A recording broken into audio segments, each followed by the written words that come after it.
Maryland really the only team left in the field that excels at faceoffs.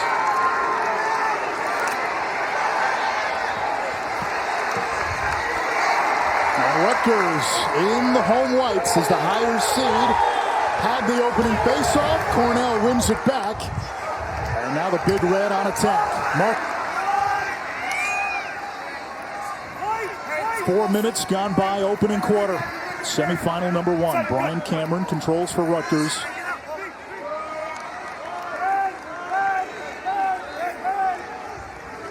Rutgers getting its second midfield on. It's Nick Tereski, Jack Amon, Michael Sanguinetti. That unit has not produced a goal in the last 5 games. Here comes Amon against Harrison Bardwell, Cornell's top short stick D-Midi.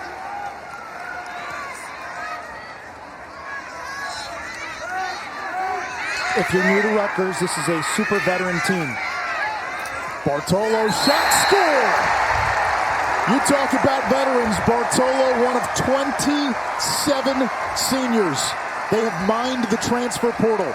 Bartolo's from Penn, where he was a captain and one of 15 transfers for Brian Brecht. 7 grad transfers. Bartolo, a former midfielder at Penn, 6'6", 238 pounds. You can't stop him with stick checks. You gotta step up and play body on body. He's a volume shooter. There's been games where he's shot the ball 15, 20 times. Uses his body well, and he's scouted as a right-handed alley dodging shooter. He was their top scoring midi before getting hurt. And he practiced yesterday. He's been practicing for the last 2 weeks. He's got the brace on that left knee. 2 in red. Here comes John Piatelli. And he sneaks it by Kirst. The goal is good. Piatelli, his 61st of the season. One of the most prolific goal scorers in the history of the Big Red. You play him as a finisher, and that's what teams have been doing. 60-plus goals for the senior out of the state of Massachusetts. He will crush you as a Dodger. Last week in the quarterfinals, unassisted goal after unassisted goal. Champ weekend, no problem for 41 in red. They're going to get a push against Rutgers. It'll stay with Cornell. They've got a big celebration for Richie Moran's life planned at Ithaca in the coming weeks. Here comes C.J. Kirst. Shoots out his brother and scores! Little brother gets the first one.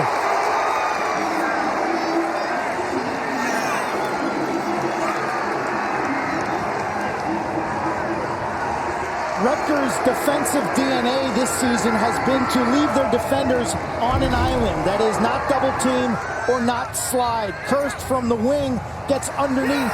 The combination of power and speed right there. The speed, Gene Felix has to deal with the pick, and you tiptoe the crease. That's Jared Gene Felix. Energy level, a certain focus, a certain hunger into this season.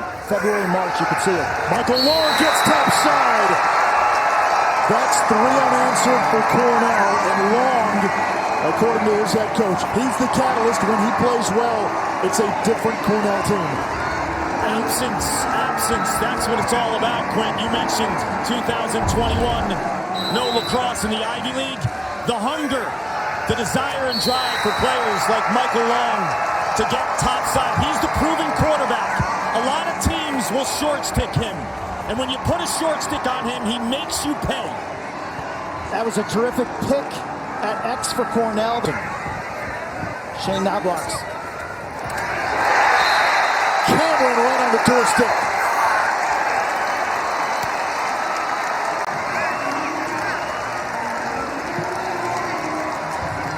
Knobloch picks up the assist. He's got to have a game, 27 in white, but this all starts with Colin Kirst. Watch this stop. The reflexes in last second off the forehead. Caught a break. He's got to match the motion of his brother with the low release, and you see him spring-loaded and drops down low. He's thick.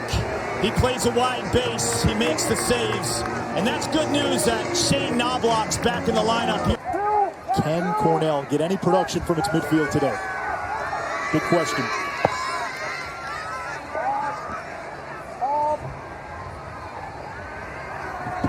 Piatelli.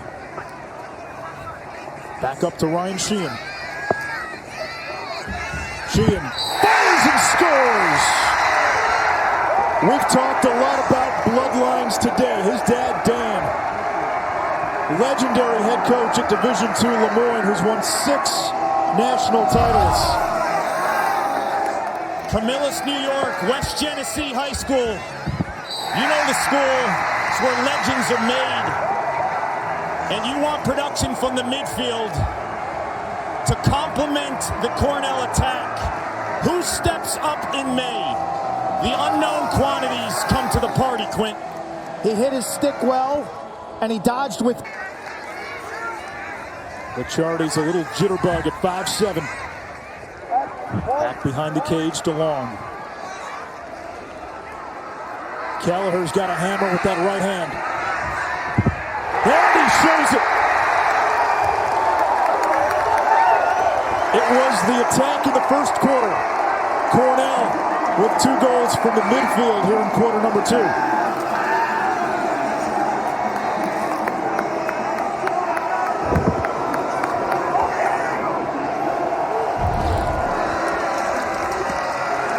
Yard sale on Saturdays in the capital city. Kelleher, you want to talk about brute force? Offensive players nationally like Mitch Bartolo on the field for Rutgers. Sam Hanley from UPenn. He will make you feel it. He's like a train going downhill. And you look at the Cornell players. Their midfielders are really small and quick. Separation.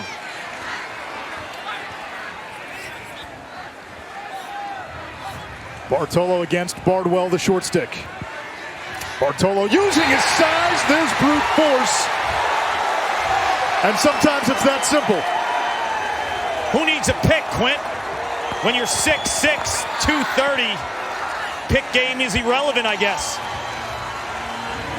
Watch him drop his shoulder, use his body to initiate contact like a power forward in basketball. You lean in right there, step away. Create that separation, free up your hands. A brilliant timeout by Brian Brecht pays dividends. That's hard to do, though. When you're feeling that pressure and you go into a defender, to drop and shoot in that same motion is a next level type of technique. Coyle looking to shake Rawl. That's an easy save for Colin Kirst. The ride by these Cornell attackmen can be vicious. It's actually a good job by CJ, his brother, 15 in red, who got in Colin's face. Dangerous, loose ball on the ground. Long's got it right in front, and he scores! These Cornell attackmen can ride you. CJ Kirst came in with 13 caused turnovers. Piatelli can get after it, but that time, just a careless pass by Rutgers. It leads to a turnover, and Long cleans up. And Kark, you wonder about the conditions. That ball just seemed to get stuck in Gene Felix's stick, like it hooked out of his stick and came down immediately towards the grass. You wonder if the wetness and the rain caused that to happen. But the he's got another year at Cornell. Hewlett, Long Island native, the same high school as Max Sebald. You could just feel the fire that burns. Always told, you're too small. You're too small to be great at this game. Oh, that's not the case. Here comes Kelleher, bulldozing through the Rutgers defense. Might be time to put a poll on 27.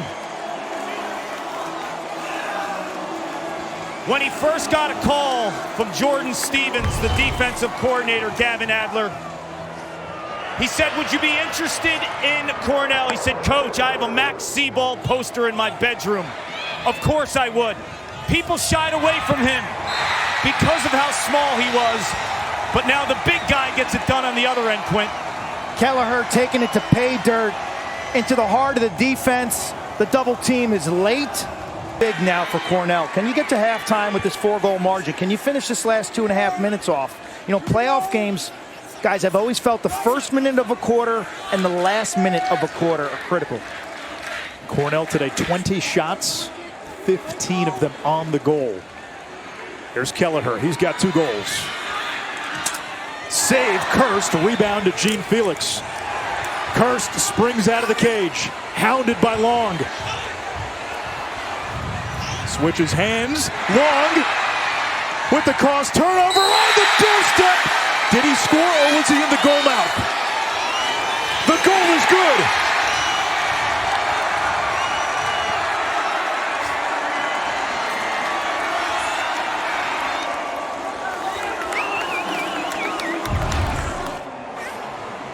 He makes an incredible play to come up with the ground ball, but Long doesn't give up on it. Look at the hustle by #1 in red. The way he stays with him, chases him, gets his stick up just to hit the goalie's cross and put this ball on the ground. He's in the goal mouth.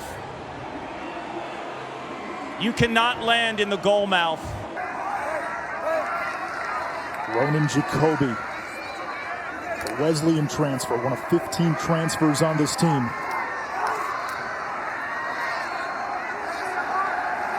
Cornell's defense digging in. Shot clock down to 10. Scott feeding inside. Shot score! Ryan Gallagher, the 5th-year senior, the veteran, the captain. It's a senior-laden team, 27 seniors and graduate students. 5th year from Atlanta. He's a captain. He's super quick. This is really one of the first times in this game that Rutgers has gotten inside to the perimeter. It's a nice little cut right-handed. We need Ross Scott quarterbacking. And I'll tell you what, as dinged up as Shane Knobloch is, he attracts the pole on that last possession corner. Finals. 2 goals against Delaware. Cornell beat Ohio State 15-7 in round 1. Here comes Piatelli, one of the top goal scorers in the history of the program. And it's a proud history. Here's C.J. Kirst. Jared Gene Felix was on him, now coined to Shorty. Picks him up on the switch. Here's the slide. Nice move. Kirst shoots.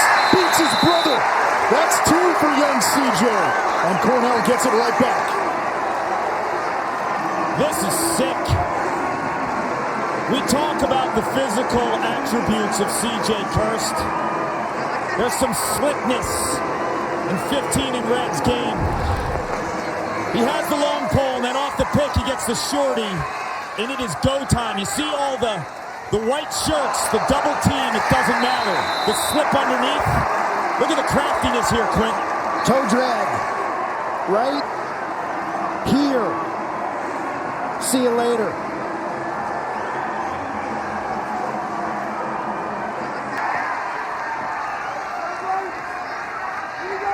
Kark, what's been Cornell's formula for success so far?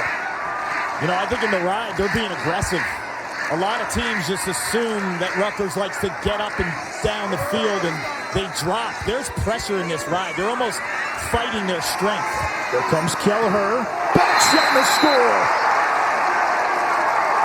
Hat trick for Big Hugh Kelleher.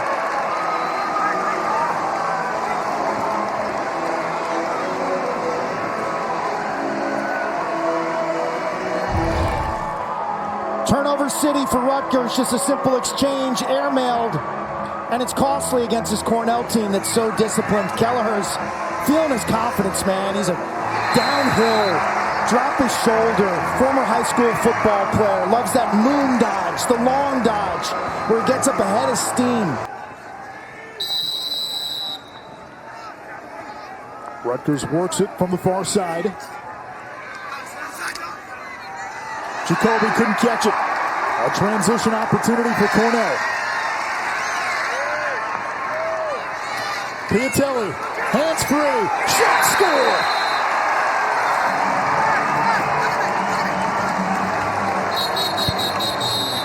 The 144th goal of John Piatelli's career. Tied for 3rd all-time at Cornell. Gotta close the door. If you're Cornell, Chase Erlin, little bit up and down of a season that I mentioned in the first half. He's answered the bell. The sharpshooter from Rutgers goes by the name of Shane Knobloch. Not today. Chase early. Shuts the door. Cornell in transition. And Piatelli does what Piatelli does. Hits the back of the net. Now a mid-range shot. Here comes Piatelli. 3 goals away from tying Mike French's single-season school record for goals. Really? French had 65 in that 76 season, including 7 in the championship game against Maryland. Piatelli on the doorstep and another one. A hat trick for Piatelli. Cornell pulling away. It's an 8-goal lead.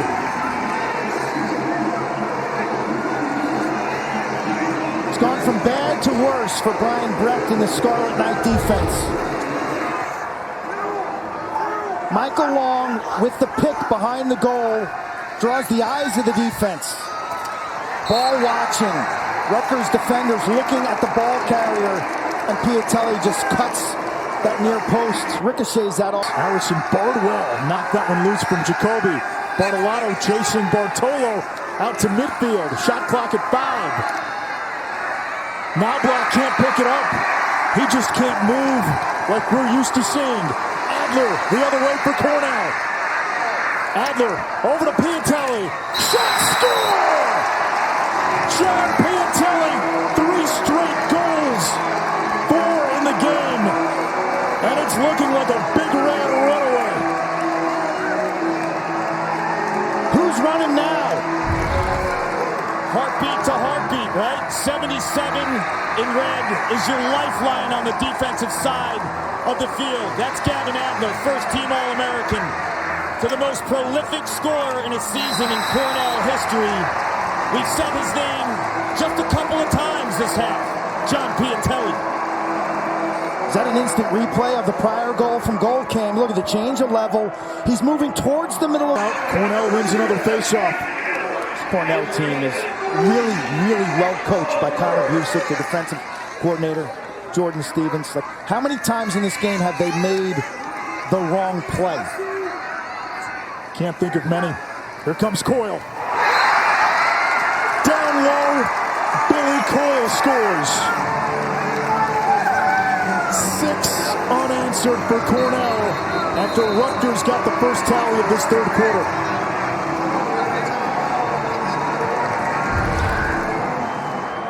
Super quick lefty. This time he goes to his right. Winning the one-on-one battle. That's been the story of this day. Rutgers has put their defenders out on the island, and Cornell midfielders and attackers have said, you know what? You're not going to slide to me. I'm going to make you pay. And Billy Coyle is a two-handed. 2020, Busick was the offensive coordinator. Cornell, when the season was cut short by COVID, was the number 2 team in the country. No season last year. Cornell loses its head coach, Peter Milliman, to Johns Hopkins. As Rutgers gets one back. Eric Savetti, 7th goal of the season, and to finish the Busick story, he takes over as a head coach, no lacrosse last year. This was his first year as head coach. 28 years old. Andy Noel, their athletic director, has time after time targeted terrific head coaches for Cornell lacrosse. He's going to have to take out his wallet if he expects 13 the first round. 2014 in round 1 and 2018 in the quarters. If it's Cornell-Princeton, it's an all-Ivy League affair. Alert! Holmes on the invert.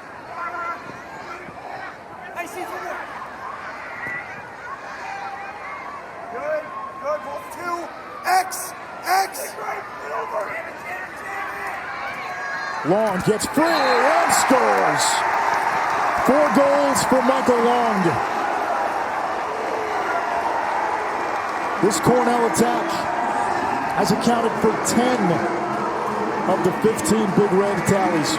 Michelle Kirst torn in half in this game. She knew one of her sons had to win, and she knew one had to lose. She knew she'd be here on Memorial Day. Long's been such a catalyst all season, just so his speed and strength at the point of attack right here, rubbing off that defender, turning the corner, taking that extra step to greatness. What I love about this attack is three distinct skill sets. The lefty, the righty, the brains. You need different body types and different traits to cover them. It's just extremely... Shot clock down to 7. Hurst can't get by Gene Felix. Rutgers down 10. 9.5 to play. Kamish from long range. And finally an appearance from that Rutgers rope unit. Might be too little too late. It's never over though. You watch the women's game. North Carolina against Northwestern. North Carolina down 7 with 10 minutes left. Never say never. And this has been the DNA of Rutgers in terms of generating offense in transition. Defenders who can clean it up on the floor like Gene Felix, and defensive midfielders who always have the green light, Kamish being one of them. Enjoyed our time yesterday with Jared Gene Felix, Rutgers' 5th-year senior defender from Rutgers today, 9 out of 25. Scarlet Knights have to press out on the ball right now. You would start now. Absolutely. Goal a minute. They're down by 9 with 9. Okay, goal a minute is very feasible.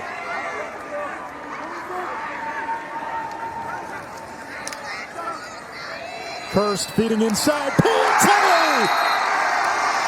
His 5th of the game, and he has tied Mike French for most goals in a season by a Cornell player.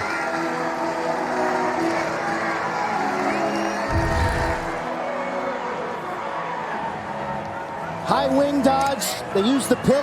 Look at the defense. All 4 Rutgers players step up field in a supportive posture. You talk about ball watching. Eyes on the ball, no heads on a swivel, and Piatelli just pulls the string. Too, to put your name next to Mike French. It's amazing. French is also the career goals leader at Cornell.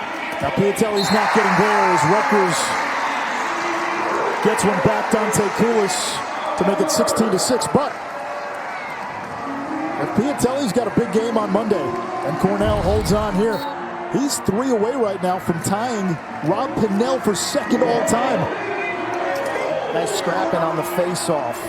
And we see Koulis, who scored last week. Point man on the fast break. He's a good-looking freshman from Ontario. Had 4 goals in his debut against St. John's, and he got hurt against Hofstra. Upper body injury, but he's back. Syracuse team. I will say this, though. I've never seen a team move the ball like the 2022 Maryland Terrapins. That ball spins. They lead the country in assisted goals for a reason. It is hot potato. Everyone gets touches. Their star is Logan Wisnauskas, and one day he could be a scorer. The next day he's feeding. He doesn't even need his points, and he's a front runner for the Tewaaraton. This is as selfless as a team I've ever seen.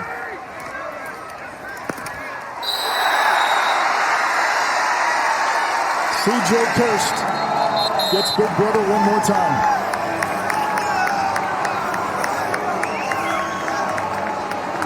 "2009, Quint, was the last time the Big Red played on championship weekend.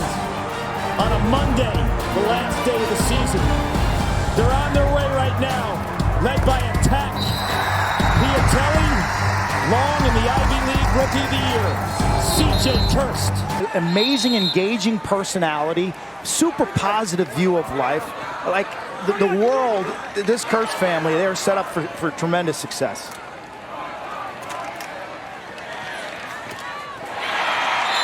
Ronan Jacoby on the board at 17-8 with 2:11 to go. Finally, Rutgers runs a half-field set, Kark, that gives them a decent angle. It's one of the few times they've been kind of in the middle of the field with shots. They've taken so many severe wing-angled shots. Kobe's got that beautiful side-winding underhand. Maryland's head coach, a Cornell alum, and Richie Moran, the late great head coach for the Big Red, was a Terrapin alum, as Ross Scott gets his 50th goal of the season, tying Tom Sweeney's record. Yeah, Chase Erlin's played too well for him to be in with this defense in right now for Cornell. And Spoken like a goalie. He's finally making a goalie change. Chase Erlin's coming off to the sideline. His last 2 goals, not on him. He played an awesome game, setting himself up for a Monday appearance on Memorial Day. So congratulations, Chase. If Cornell plays Princeton, that's a regular season rematch. And Kark, that was a wild game. He reassured he was the guy, and you chronicled it beautifully, Anish. They pulled him in the Syracuse game. They stuck with him in the Princeton game, and it's paid dividends down the stretch in terms of his confidence, knowing he's the guy, and they're going to get behind him completely down the stretch. Another one for Rutgers, 17-10. Wyatt Knust, the new goalie for Cornell, freshman out of Tampa, Florida. Rutgers showing some pride here. Historic season. Brian Cameron, the North Carolina transfer, right-handed, which is against the grain of his scouting report. First team in school history to make championship. Cornell still hustling down to the final whistle, down to the final seconds. A dominating effort from the Big Red, and Cornell will play on Championship Monday.